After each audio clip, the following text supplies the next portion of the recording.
அன்பிற்குரிய இனிய நண்பர்களே, இணையதள நண்பர்களே, உங்கள் அனைவருக்கும் வணக்கம். மீண்டும் உங்களை சந்திப்பதில் நான் மகிழ்ச்சி அடைகின்றேன். திருப்பாடல்களை நாம் ஒவ்வொன்றாக எடுத்து படித்து வருகின்றோம்.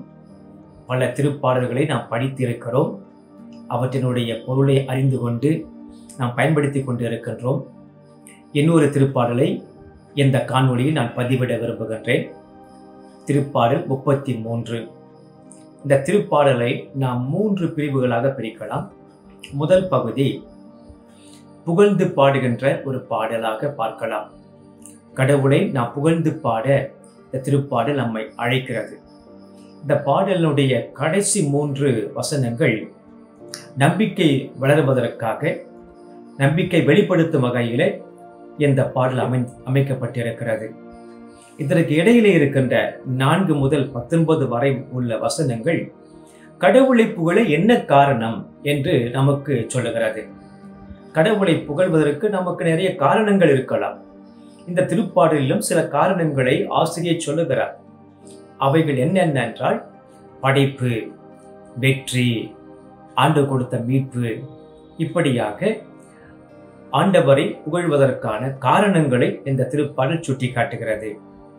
இந்த திருப்பாடல் வசந்த கால துவக்க நாளிலே பாடப்பட்டதாக சொல்லப்படுகிறது.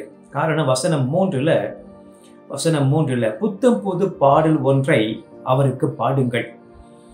அந்த வசந்த கால துவக்க நாளிலே இந்த பாடல் பாடப்பட்டிருக்கலாம். ஆண்டவருக்கு புதியதொரு பாடல் பாடுங்கள், புத்தம் புது பாடல் ஒன்றை அவருக்கு பாடுங்கள். நம்முடைய வழிபாடுகளிலே கூட நாம் புதிய புதிய பாடல்களை எடுத்துக்கொள்ள வேண்டும். மேலும் நம்முடைய வாழ்க்கையில் நடக்கின்ற அனுபவங்களை வைத்துக்கொண்டு நாம் புதிய புதிய வகையில ஆண்டவரை நாம் போற்ற வேண்டும். அவர் செய்த எண்ணற்ற நன்மைகளுக்காக நாம் நன்றி சொல்லி எப்பொழுதுமே ஆண்டவருக்கு புதிய வகையில நாம் ஜெபிக்க வேண்டும், நன்றி சொல்ல வேண்டும். மேலும் இந்த பாடலானது உடன்படிக்கை நினைவு நாளிலே பாடப்பட்டதாக சொல்கிறது. அதாவது கடவுள் மக்களோடு ஏற்படுத்தி கொண்ட அந்த உடன்படிக்கை, அந்த நாளை புதுப்பிக்கின்ற வகையில அல்லது நினைவு கூறுகின்ற வகையிலே பாடப்பட்ட பாடலாகவும் இந்த பாடல் இருப்பதை நமக்கு சுட்டி காட்டுகிறது. நாம் இப்பொழுது இந்த பாடல் வரிகளை படிப்போம். நீதிமான்களே, ஆண்டவரில் களி கூறுங்கள். முதலாவதாக யாரை சொல்கிறது? நீதிமான்கள், நேர்மையாளர்கள், கடவுளுடைய வார்த்தையை கடைபிடித்து வாழ்கின்றவர்கள், உடன்படிக்கையின் மீது பிரமாணிக்கமாக இருப்பவர்கள். நீதிமான்களே, ஆண்டவரில் களி கூறுங்கள், மகிழ்ச்சி அடையுங்கள். நீதி உள்ளோர் அவரை புகழ்வது பொருத்தமானதே. கடவுளை நாம் புகழ வேண்டும், அதுதான் பொருத்தமானது. வாழ்க்கையில நாம் ஒவ்வொரு நாளும் கடவுள் செய்திருக்கிற நன்மைகள் நினைத்து புகழ்ந்து கொண்டே இருக்க வேண்டும். எப்படி புகழ வேண்டும்? அந்த வழிபாட்டிலே சில கருவிகளை வைத்துக்கொண்டு நாம் பாட வேண்டும், புகழ வேண்டும். இந்த இசை கருவிகள் நம்முடைய பாடலுக்கு அழகை சேர்க்கின்றன. இந்த இசைக்கருவிகளை நாம் பயன்படுத்த அந்த பாடல்கள் கேட்பதற்கு இனிமையாக இருக்கும். யாழ் இசைத்து ஆண்டவருக்கு நன்றி செலுத்துங்கள், 10 நரம்பு யாழினால், அதாவது 10 நரம்பு வீணையினால் அவரை புகழ்ந்து பாடுங்கள். புத்தம் புது பாடல் ஒன்றை அவருக்கு பாடுங்கள். திறம்பட இசைத்து மகிழ்ச்சி குரல் எழுப்புங்கள். இந்த இசைகளை மீட்டுகிற பொழுது, இசைகளை வாசிக்கின்ற பொழுது எப்படி வாசிக்கணும்? திறம்பட வாசிக்கணும். பிளே ஸ்கில்ஃபுல்லி. அந்த இசை கருவிகளை நாம் நன்றாக கற்று நாம் வாசிக்கின்ற பொழுது கேட்கின்றவர்கள் அந்த பாடலுடைய இனிமையை ஆழமாக உணர்ந்து கொண்டு புரிந்து கொண்டு அவர்களும் கடவுளை போற்றுவார்கள். ஆகவே இசைக்கருவிகளை நாம் திறம்பட வாசிக்க வேண்டும். அதற்காக பயிற்சி எடுத்துக்கொள்ள வேண்டும். ஆண்டவரின் வாக்கு நேர்மையானது, அவருடைய செயல்கள் எல்லாம் நம்பிக்கைக்குரியவை. கடவுளுடைய வாக்கு எப்பொழுதுமே நேர்மையானதாக இருக்கிறது. கடவுளுடைய வாக்கு பொய்யாகாது. அவர் சொல்வது அப்படி நடக்கிறது. அவர் வாக்கு மாறாத தேவன். ஆகவே ஆண்டவருடைய வார்த்தைக்கு அவ்வளவு சிறப்பு உண்டு. அவருடைய செயல்கள் எல்லாம் நம்பிக்கைக்குரியவை. அவர் செய்கின்ற ஒவ்வொரு செயல்களும் நமக்கு புரியாமல் இருக்கலாம், ஆனால் நம்பிக்கைக்குரிய செயல்களாகத்தான் உள்ளன. அவர் நீதியையும் நேர்மையும் விரும்புகிறார். அவர் நம்மிடம் விரும்புவது என்ன? நம்மிடம் விரும்புவது காணிக்கைகள், பொருட்கள் அல்ல. மாறாக நேர்மையான உண்மையான வாழ்வை விரும்புகிறார். அவரது பேரன்பால் பூவுலகு நிறைந்துள்ளது. இந்த வார்த்தை அடிக்கடி வருகிறது, பேரன்பு. அப்படி என்றால் எபிரேய மொழியில ஹெசெட், அந்த உடன்படிக்கையின் வார்த்தை. உடன்படிக்கையின் அடிப்படையிலே ஆண்டவர் நம்மை அன்பு செய்கிறார். அவரது பேரன்பால் பூவுலகு நிறைந்துள்ளது. ஆண்டவரது வாக்கினால் வானங்கள் உண்டாகின. இந்த பாடலிலே ஒரு தலைப்பு என்னவென்றால், கடவுள் இந்த உலகத்தை படைத்தார். படைப்பின் தேவனை நினைத்து புகழ்ந்து பாடுதல். ஆண்டவரது வாக்கினால் வானங்கள் உண்டாகின. தொடக்க நூல் புத்தகத்தை நீ வாசித்து பாருங்கள், முதல் அதிகாரத்தை வாசித்து பாருங்கள். கடவுள் உலகை எவ்வாறு படைத்தார்? தம்முடைய வாக்கினால், தம்முடைய வார்த்தையினால். அவர் ஒரு வார்த்தை சொல்ல உலகம் உண்டானது. ஆண்டவரது வாக்கினால் வானங்கள் உண்டாயின. அவரது சொல்லின் ஆற்றலால் வான்கோள்கள் எல்லாம் உருவாகின. கடவுள் வாக்கு சொல்லுகின்ற பொழுது அந்த வார்த்தைக்கு சக்தி உண்டு, ஆற்றல் உண்டு. ஆண்டவருடைய வார்த்தை சொல்லுகிற வெளியிலே வருகின்ற பொழுது அந்த வார்த்தை ஒரு உருவாக்கும் தன்மையை வெளிப்படுத்துகிறது. ஆண்டவர் முதலிலே நாம் என்ன படிக்கிறோம்? ஒளி உண்டாகுக என்று சொன்னார். உடனே அந்த வார்த்தையினுடைய வல்லமை வெளிப்படுகிறது. ஒளி உண்டானது என்று நாம் பார்க்கின்றோம். அவரது சொல்லின் ஆற்றலால் வான்கோள்கள் எல்லாம் உருவாகின. அவர் கடல் நீரை குவியல் போல் சேர்த்து வைத்தார். கடல் நீரை எப்படி சேர்த்து வைத்தார்? குவியல் போல் சேர்த்து வைத்தார்.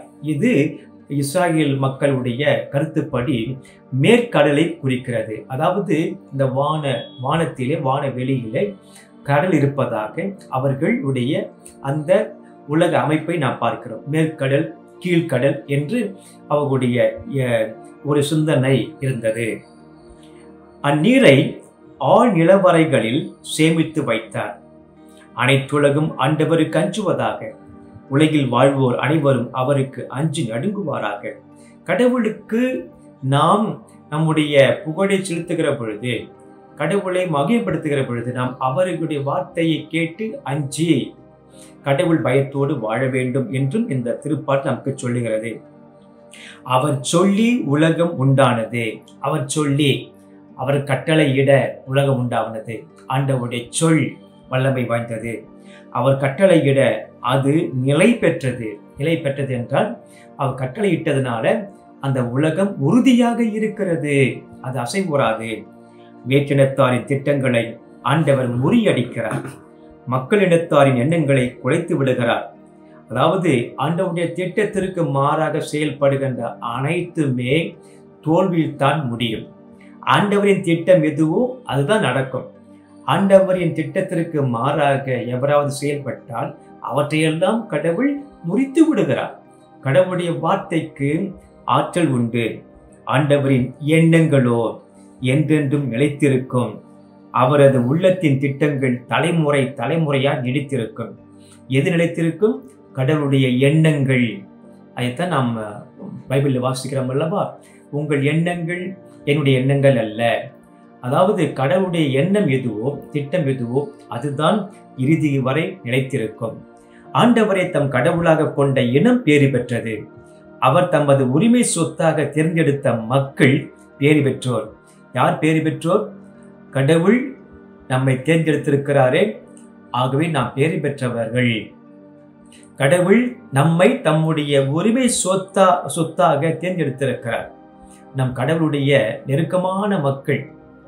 கடவுள் நம்மை பார்த்து சொல்லுவது என்னவென்றால், நீங்கள் என்னுடைய உரிமை சொத்து, என்னுடைய மக்களாக இருக்கிறீர்கள். இதுதான் உடன்படிக்கையினுடைய மிக அடிப்படையான கருத்து.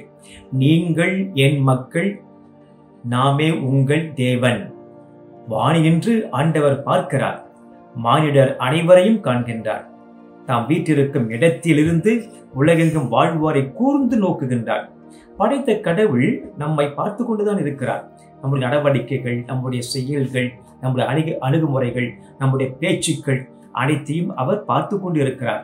அவர்களின் உள்ளங்களை உருவாக்குகின்றவர் அவரே. அவர்களின் செயல்கள் அனைத்தையும் ஊற்று நோக்குபவரும் அவரே. இந்த வசனங்களிலே நாம் என்ன படிக்கிறோம்? ஆண்டவர் பார்க்கின்றார், ஆண்டவர் காண்கின்றார், ஆண்டவர் கூர்ந்து நோக்குகின்றார், ஊற்று நோக்குபவர் அவரே. அதாவது எத்தனை முறை வந்து பார்த்தீங்களா? கடவுள் இந்த உலகத்தை பார்த்து கொண்டுதான் இருக்கிறார். அவர் கண்டுகொள்ளாமல் இல்லை. இந்த உலகில் நடக்கிற அனைத்தையும் அவர் அறிகிறார். தன் படைப்பெருக்கத்தால் வெற்றி பெறும் அரசரும் இல்லை. இன்னொரு மிக முக்கியமான கருத்து இந்த பாடலை நாம் காண்பது என்னவென்றால், வெற்றியின் நிமித்தமாக கடவுளுக்கு புகழ்ச்சி பாடலை பாடுதல். தம் படைப்பெருக்கத்தால் வெற்றி பெறும் அரசரும் இல்லை, தன் வலிமையின் மிகுதியால் உயிர் தப்பிய வீரரும் இல்லை. வெற்றி பெற போர் குதிரையை நம்புவது வேன், மிகுந்த வலு உள்ளதாயினும் அது விடுவிக்காது. வாழ்க்கையில் நமக்கு எல்லாம் இருக்கலாம், ஆனால் வெற்றி கொடுப்பது யார்? கடவுள். ஆகவே வெற்றியை அளித்த கடவுளை புகழ்வாயாக. நம்முடைய வாழ்விலே இறைவன் நமக்கு துணையாக இருக்கிறார். ஆகவே தான் நாம் வெற்றி பெற, நம்முடைய சொந்த பலத்தாலும் நம்முடைய தகுதியாலும் நாம் வெற்றி பெற்றுவிட முடியாது என்பதை இந்த பாடல் நமக்கு அழுத்தமாக சொல்லுகிறது. தமக்கு அஞ்சி நடப்போரையும் தம் பேரன்புக்காக காத்திருப்போரையும் அவர் கண் நோக்குகின்றார். அவர்கள் உயிரை சாவி நின்று காக்கின்றார். அவர்களை பஞ்சத்திலும் வாழ்விக்கின்றார். கடவுள் நம்மை வாழ்விக்கின்றவர். நமக்கு ஏற்படுகிற நெருக்கடிகள், குறிப்பாக பஞ்சம், நோய், இப்படிப்பட்ட நிலைகளிலும் நம்மை பாதுகாத்து வழிநடத்துகின்றவர் நம் ஆண்டவர். அடுத்த 3 வசனங்கள் நம்பிக்கையை வெளிப்படுத்துகின்ற வசனங்களாக உள்ளன. ஏனென்றால் இந்த 3 வசனங்களிலேயும் நம்பிக்கை என்ற வார்த்தை சொல்லப்பட்டிருக்கிறது. நாம் ஆண்டவரை நம்பி இருக்கின்றோம். 21வது வசனம், நாம் நம்பிக்கை வைத்துள்ளோம். 22, உம்மையே நாங்கள் நம்பி இருப்பதால். ஆக நம்பிக்கை என்ற வார்த்தை இங்கு நமக்கு தெளிவாக பளிச்சென்று வருகிறது, தெரிகிறது. நாம் ஆண்டவரை நம்பி இருக்கின்றோம். அவரே நமக்கு துணையும் கேடையும் ஆவார். நம் உள்ளம் அவரை நினைத்து களி கூறும், ஏனெனில் அவரது திருப்பெயரில் நாம் நம்பிக்கை வைத்துள்ளோம்.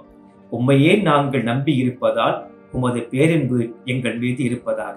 ஆக இந்த பாடலுடைய கடைசி 3 வசனங்கள் நம்பிக்கையை வளர்த்து கொள்ள வேண்டும், நம்பிக்கையை வெளிப்படுத்த வேண்டும். ஆண்டவர் நம்மை நம்முடைய நம்பிக்கையின் அடிப்படையிலே நிறைவாக ஆசீர்வதிக்கிறார். ஆகவே நம்பிக்கையை வளர்த்து கொள்ள வேண்டும். அந்த நம்பிக்கையின் அடிப்படைகளை கடவுளை புகழ வேண்டும் என இத்திருப்பாடல் நம்மை அழைக்கிறது. இப்பொழுது நாம் ஜெபிப்போம். அன்பு தந்தையே, உம்மை நாங்கள் போற்றுகிறோம். அன்பு கடவுளே, நீரே இந்த உலகத்தை படைத்தீர், உலகத்தை பராமரித்துக் கொண்டிருக்கிறேன். நீர் அனைவரையும் கூர்ந்து நோக்குகின்றேன். உம்முடைய பார்வைக்கு எதுவும் மறைவாய் இல்லை. ஆண்டவரே, நீர் படைத்த இந்த பூ உலகிற்காக நன்றி கூறுகிறோம். நீர் படைத்த ஒவ்வொரு படைப்புக்காக நன்றி கூறுகிறோம். அன்பு தந்தையே, நீர் கைவினைஞர். உம்மால் படைக்கப்பட்ட பொருட்களை ஆண்டவரே நாங்கள் நல்ல முறைகளை பயன்படுத்த ஆசீர்வதிப்பீராக. படைத்த தேவனாகி உம்மை ஆராதிக்க எங்களுக்கு உதவி புரிவராக. கைவினை பொருட்களை வணங்காமல் ஆண்டவரை உம்மையே வணங்க எங்களுக்கு நல்ல ஞானத்தை கொடுப்பீராக. எங்களுக்கு வெற்றியளித்த தேவனே, எங்களை மீட்ட தேவனே, உமக்கு நன்றி கூறுகிறோம். நாங்கள் எப்பொழுதும் உம்மையை நம்பி வாழ்கின்றோம். தொடர்ந்து எங்களை ஆசீர்வதிக்க வேண்டும் என எங்கள் ஆண்டவர் மீட்பருமான இயேசு கிறிஸ்து வழியாக மன்றாடுகின்றோம். ஆமென்.